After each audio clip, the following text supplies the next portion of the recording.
بسم اللہ الرحمن الرحیم۔ السلام علیکم ورحمۃ اللہ وبرکاتہ۔ محترم ساتھیو، عورت پر شوہر کا ایک حق یہ بھی ہے کہ عورت خاوند کے آنے سے پہلے اپنے آپ کو صاف ستھرا رکھے گی۔ عورت کو چاہیے کہ جب خاوند کے آنے کا وقت ہو تو اپنے آپ کو صاف ستھرا رکھے۔ اکثر ہوتا یہ ہے کہ جب باہر نکلنا ہو تو دلہن کی طرح بن ٹن کے جائے گی، اور جب خاوند کے آنے کا وقت ہوگا تو ایسی میلی کچیلی رہے گی کہ طبیعت دیکھ کر طبیعت خراب ہو جائے۔ یہ بہت بڑی غلطی ہے، بلکہ جتنی بھی نیک عورتیں گزری ہے ان سب کی یہ عادت رہی ہے کہ وہ روزانہ اپنے خاوند کے آنے کے وقت اپنے آپ کو سنوار لیتی تھی، اور یوں بننا اور سنورنا ان کے لیے عبادت کے مانند ہو جاتا ہے۔ ایک نیک بیوی کے بارے میں آتا ہے کہ وہ ہر رات اپنے آپ کو سنوارتی سجاتی اور اپنے میاں سے پوچھتی تھی کہ آپ کو میری خدمت کی ضرورت ہے؟ اگر وہ کہتے ہاں تو ان کے ساتھ وقت گزارتی، اور اگر وہ کہتے کہ نہیں مجھے نیند آ رہی ہے، مجھے سونا ہے، تو وہ مصلی پر کھڑی ہوتی اور ساری رات اپنے رب کے سامنے ہاتھ باندھ کر گزار دیتی تھی۔ لہٰذا بیوی کو چاہیے کہ اپنے خاوند کے لیے گھر میں بن سنور کر رہے۔ بننے سنورنے کا مطلب یہ نہیں کہ روزانہ دلہن کے کپڑے پہنے، بس کپڑے صاف ستھرے ہوں اور بالوں میں کنگھی کر رکھی ہو، چہرہ دھلا ہوا صاف ستھرا ہو، خوشبو لگی ہوئی ہو، اسی کو بننا سنورنا کہتے ہیں۔ تو یہ بننا سنورنا عورت کے لیے گھریلو فرائض میں شامل ہے، اس میں سستی ہرگز نہیں کرنی چاہیے۔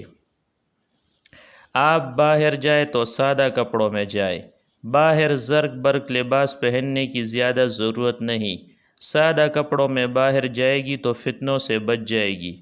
یاد رکھے، لباس کی سادگی عورت کے حسن کی حفاظت کا سبب بن جاتی ہے، اس لیے دستور بنائے کہ جب باہر جائے تو کپڑے صاف ستھرے ہو مگر سادہ ہو، اور جب گھر میں ہو تو پھر کپڑے اپنے خاوند کے لیے کوئی سے بھی پہن سکتی ہے، مگر اپنے کو بنا سنوار کر تیار رکھے۔ ایک مرتبہ نبی علیہ السلام اپنے اصحاب رضی اللہ تعالیٰ عنہم کے ساتھ ایک لشکر سے واپس آ رہے تھے۔ مدینہ منورہ کے باہر ہی آپ نے قیام فرمایا، حالانکہ گھر بہت قریب تھے اور گھر بھی جا سکتے تھے، مگر آپ صلی اللہ علیہ وسلم نے صحابہ سے فرمایا کہ تم لوگ یہی رک جاؤ اور اپنے اپنے گھروں میں اطلاع بھجوا دو، تاکہ بیوی اپنے آپ کو خاوندوں کے لیے تیار کر لے۔ جب عورتوں کو پتہ ہو کہ میاں کے آنے کا وقت ہے تو اس وقت میلے منہ کے بجائے ذرا صاف ستھری ہو کر رہے، تاکہ نبی صلی اللہ علیہ وسلم کی حدیث پر عمل نصیب ہو جائے۔ جب خود ہی صاف ستھری نہیں رہے گی تو کیسے توقع کرتی ہے کہ خاوند کے دل میں ہماری روز نئی محبت پیدا ہونی چاہیے؟ جب خاوند توجہ نہیں کرتے تو پھر روتی پھرتی ہے کہ جی سارے دنیا کے ہوئے میرے سوا، جی سارے دنیا کے ہوئے میرے سوا، میں نے دنیا چھوڑ دی جن کے لیے۔